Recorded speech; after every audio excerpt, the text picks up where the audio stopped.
One question I get a lot: how do I find my voice, my true sound, my real tone? Now, let me say that if the sound is coming from your mouth, it's yours. You own it. There is no official sound that is correct, but there is healthy and unhealthy, free and not free.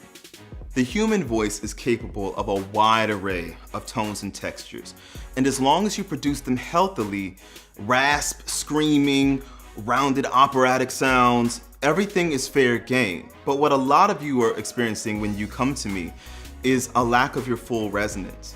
And that means because of constrictions in your throat, it's not that you're not hearing your true voice, but you're not hearing your whole voice.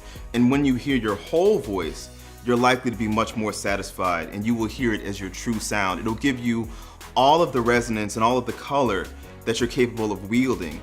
And with that, you can do whatever you wish to do artistically.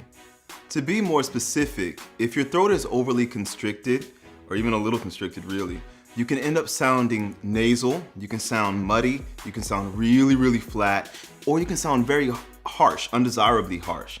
And it's really imperative that we get this to let go in order for you to experience not only a difference in sound, but a substantial difference in freedom. To give you a very practical real life example, inspired by a recent student, if I were to sing, "Baby, tonight I'm blowing up your line, is that my voice? It is, but it's my voice weighted down by all kind of neck pressure. So instead of "I'm blowing up," if I let go, "I'm blowing up your line, I got you on my mind." Even if you don't like my voice, it's much more resonance. You're hearing more of me, and so whether you like it or you don't, that's what it is. As opposed to do you hear the difference? Baby tonight, baby tonight. Okay, you get the idea? So from here, let me show you 3 tips on how you can make that happen for you and reveal your real instrument. Tip number 1 is don't lock your abs. It really vexes me that so many voice teachers purposefully encourage their students to lock up rigidly at the abdominal area. This locks your throat.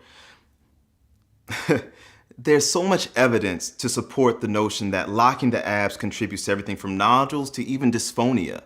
Letting go of your abdomen will let go of so much vocal weight up here, that heavy sensation of the voice being just weighted down.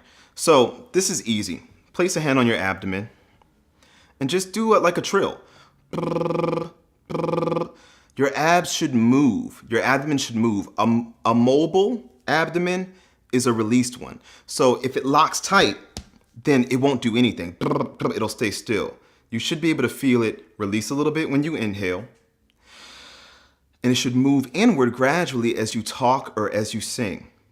Okay? Like that. So if we apply this to our intro example, and that "baby tonight," part of it is mental. I'm gonna get into that a little later, because part of that, sometimes you're aiming for a certain sound that is the wrong sound for you, but sticking to the physical component for now. If you're getting "baby tonight" and you feel your abs locking up, you can trill the melody. Focus on letting the abdomen move. It should move. When you inhale, it moves outward. When you exhale or make sound, which is exhaling, you're gonna slowly feel it move inward. It's not something you should force. I'm not asking you to pull your stomach in.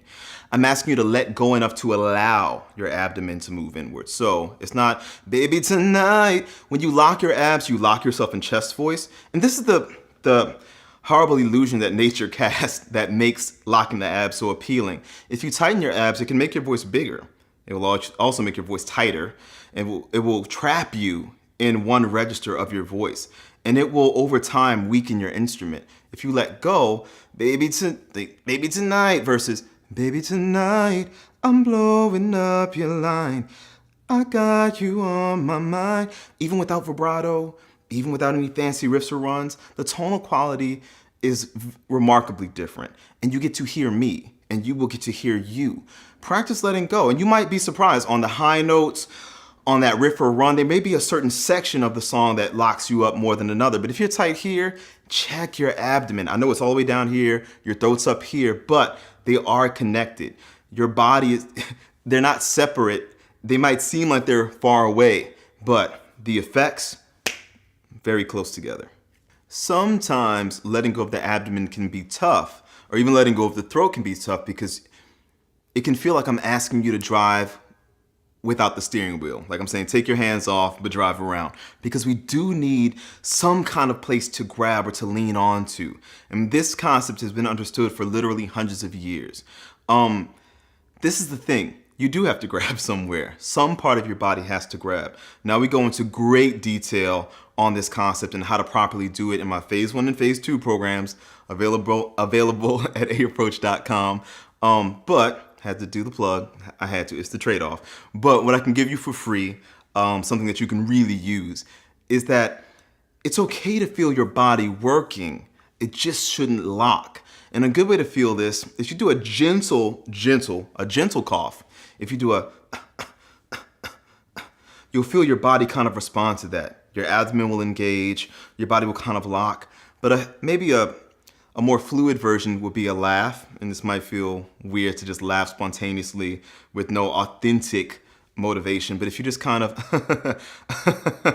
you'll feel, even though it's kind of jerky in the movement, your body, I feel my back muscles, I feel my rib cage muscles, I feel my abdomen, they're all moving. They're kind of grabbing at that sound. We don't want the grab to happen up here. Stuff can work, it just shouldn't lock, okay? There's one exception to that rule that we talk about in the program, but for now, nothing here should lock, okay? So that being said, practice laughing through your range and feel your body engage. And when you think you've got that, go back to the trill. You'll feel your belly moving in, but other stuff can work. Your whole torso is fair game. This is what we call body connection, singing with a connection to the body. That was redundant, but so that this doesn't have to work. And I know this is part of your body, but we ain't body, okay? So not body, you got me? And that's gonna make your singing much freer and much healthier when these bigger, stronger muscles of your respiratory postural system can support your tone as opposed to these muscles up here. And you don't have to be a vocal coach to know that that feels uncomfortable and it causes problems, okay? So try to stimulate the feeling with a laugh or a gentle cough, and then try to sustain that via a trill. See if you can feel your body working when you do that.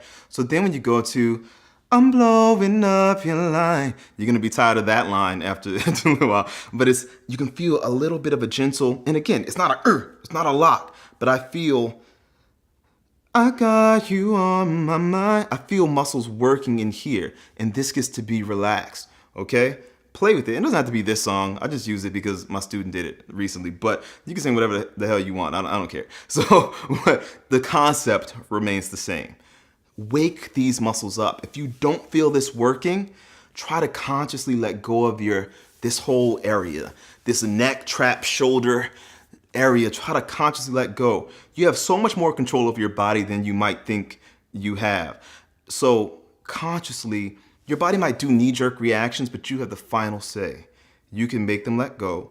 And when you fake laugh or, gently cough, I don't recommend doing this one too much, but but you can feel it a little better sometimes. You should feel stuff here work. Pectoral area, abdominal area, back, rib cage, side ribs, all that stuff is good. Pelvic floor, even your buttocks a little bit. And some of the stuff I'm getting into is a little advanced. Again, phase 1, phase 2, aapproach.com, or you can work with me one-on-one, aapproach.com.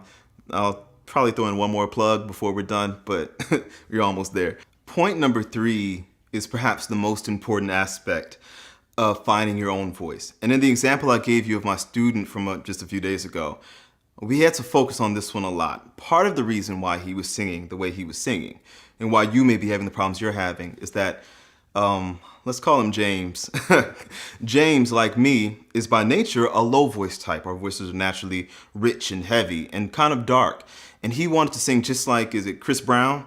So in order to try to attain that sound, not only were there physical things happening, but he was purposefully pinching and trying to squeeze and contort his voice into this. So I'm gonna tell you something I tell all of my clients. We don't curse the violin for not being a trumpet, and vice versa. So if you have a trumpet of a voice, you can't play it like a violin. If you have a cello voice, you can't play it like a piccolo. We're different, and your uniqueness is part of the gift. Some of you are so married to this ideal of sound that's based upon whoever your favorite singer or singers are. And you've got to let that go. It's like trying to fit into somebody else's clothes and they're way too big or they're way too small. Their clothes don't fit you. Get your own damn clothes. So you have to find your voice, and the crust, the foundation of your real voice is in your speaking voice. Now, before you balk at that, your speaking voice is capable of a wide array of tones and textures too. In New Orleans, where I'm from, you might have heard me say this before. I hear, yeah, I didn't even know. I don't even, but you know, especially my thing about my Uncle Bruce, like I could hear him go all over the place with his voice. Especially if you and your friends watch a sporting event, if you're angry, you speak differently than when you're happy. It's, you know, oh, I can't even, you know, we do all these things. So when I say use your speaking voice, I don't mean that it has to be a monotone staying. No, your voice is quite expressive. And if you tap into your speaking voice, you can draw from all those inflections and intonations therein. So if I say, baby tonight, that's so off base from where I'm naturally inclined to go. If I say, baby tonight, I'm blowing up your line, I've got you on my mind. If I'm just speaking in a relaxed way, but still with some emotional energy, I'm blowing up your line. I'm blowing up your line. I got you on my mind. I've got you on my mind. I got you on my mind. Whatever. So it's elongated speaking. Don't try to make it. Don't try to make it. Don't try to make your singing voice. And you're not Mariah Carey. You're not Ed Sheeran. That's okay. That's so okay. You're you. You can't be them and they can't be you. That's not a better or worse kind of thing. It's just different. And learn to welcome that. They're natural gold nuggets or superpowers that any vocalist I've ever worked with has that special thing that they can do. I trained David Corey, X Factor finalist, sang the Coca-Cola FIFA Cup thing. He can scream, like he can go, and he can really do it. Brian Terrell Clark has this beastly mix, this belt mix that he can do. He played Marvin Gaye, Motown the Musical. As you guys know, you saw the head voice falsetto video, got a lot of comments on that. My head voice, I have a lot of control over that. Everybody has their bailiwick, their vocal superpower. Doesn't mean you can't do other things, but the thing that you're trying to suppress, maybe a uniqueness in your tone, maybe it's really light or really dark or something. The thing you're running away from might be exactly what makes you famous or what makes you special or what touches someone's heart. So don't shy away from that.